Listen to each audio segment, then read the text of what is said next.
So I've really been looking forward to all parts of my trip, but it has to be said, this day was one that was really marked out on the calendar. Done a lot of travelling in the States over the years, but never on a train. So looking forward to this one. I'm in Atlanta at the Amtrak station, as you can see. I've checked in my bags, and the next step really is just to get on the train when it arrives. It'll leave just after 9 o'clock and arrive just after 9 o'clock in New Orleans. So you think 12 hours, actually with the time change, it's just under a 13-hour trip. The Peachtree station, whilst clean, is purely functional. You'll find no cafe or shop. After a short wait and a little delay, which became a theme for the day, we were invited to board the train. At this stage, I should confess to another ambition for the journey, reaching Lake Pontchartrain in time for sunset. It was not going to be a smooth run thing, as punctuality is not always a strength at Amtrak. And yes, a little later than advertised, we eventually left Atlanta.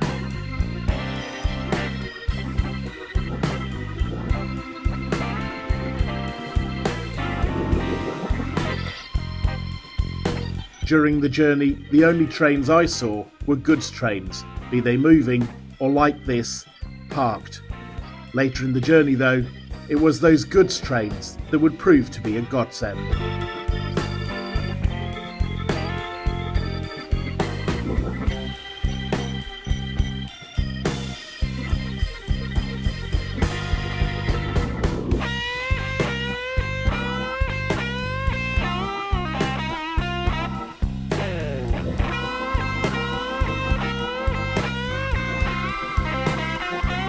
The journey gave me a view of small-town America, punctuated by woods and forests.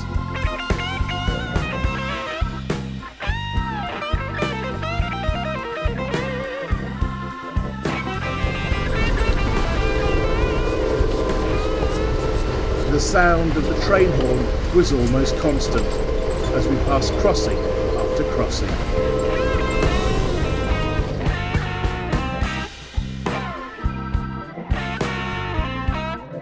We also made a series of stops at what seemed like ghost railway stations.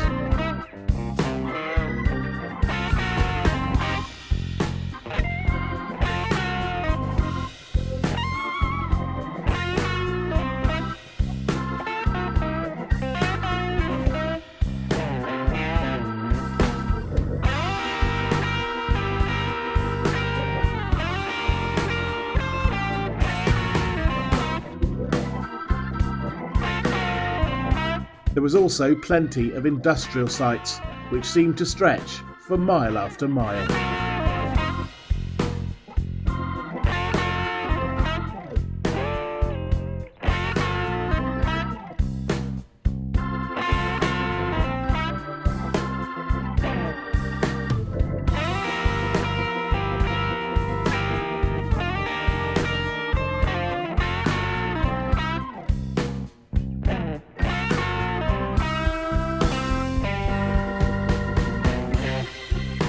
After a couple of hours, it was time to stretch my legs and look around the train.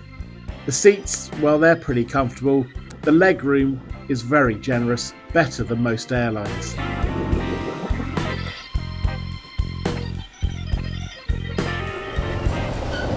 So as you can see, I'm taking you on a little tour through the Amtrak train. Currently going through Alabama, which you can see through the window. So we've gone through coach class, and now we're going to go into the rest of the train. Having seen many YouTubers on Amtrak trains before, I was hopeful of a good sit-down meal. I was to be disappointed. The food, well, it was fine, but very functional, a bit like the station back in Atlanta.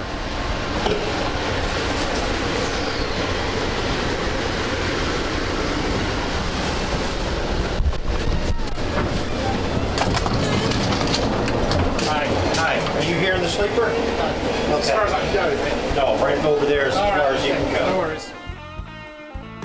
My bad this one, wandering beyond where I was allowed, though I think I was hoping to find a proper dining car.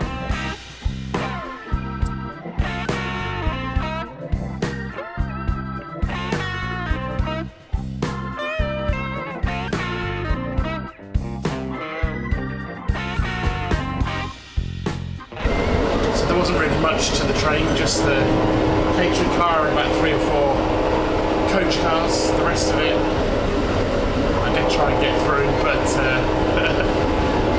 can't go that far. So anyway, so it's this the next 9 hours or so left until we get to New Orleans. Next up, Birmingham Alabama.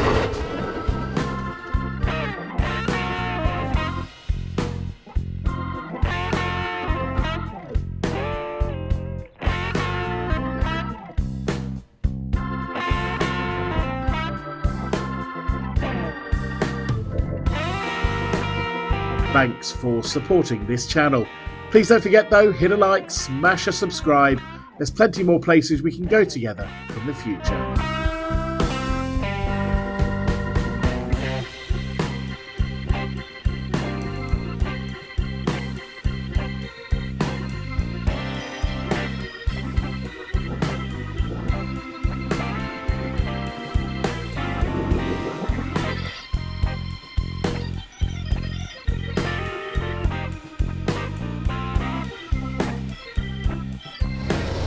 I've just got off the train at Birmingham, Alabama, and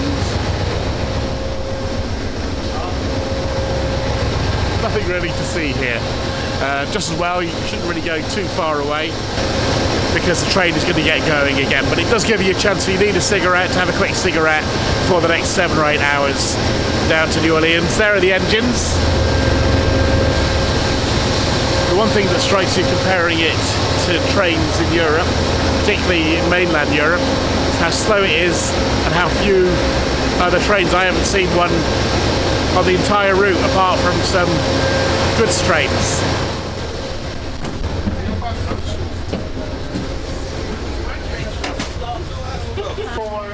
In the bathroom, in the toilets, this will clog the toilets up and we will be forced to lock the toilets, the restroom out for the duration of the trip. Cafe car is located in the center of the train, which is from the rear of the coaches and forward from the sleeper car's accommodation.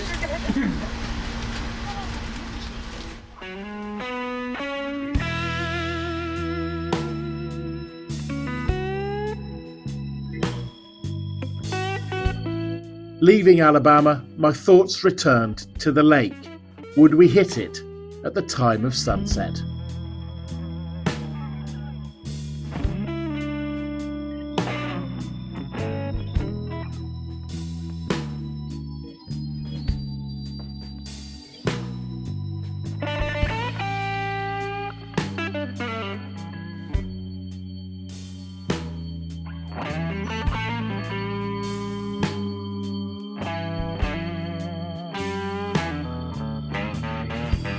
The train's speed as we passed through Mississippi left me increasingly pessimistic that we'd reach the lake in time. On the other hand, though, blue skies gave me some hope that we might be rewarded. But then, this. Clouds started closing in.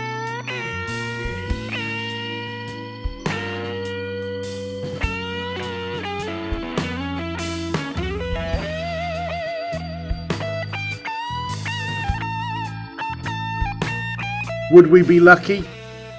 It really wasn't looking very good.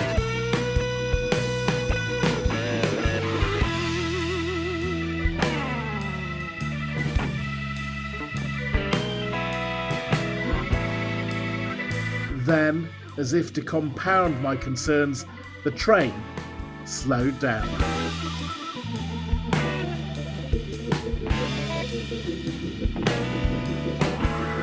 As we closed in on the lake, the timing looked good, but the weather looked unhelpful.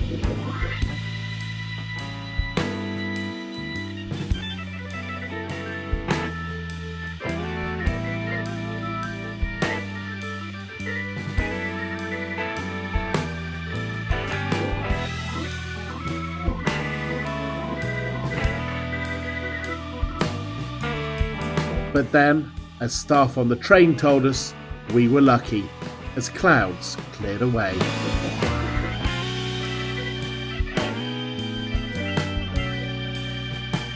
But I was feeling greedy.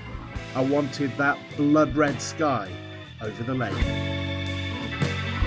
It was beginning to look like it wasn't to be, as trees blocked out the view. However, a goods train was to come to the rescue. We were forced to reverse and got this.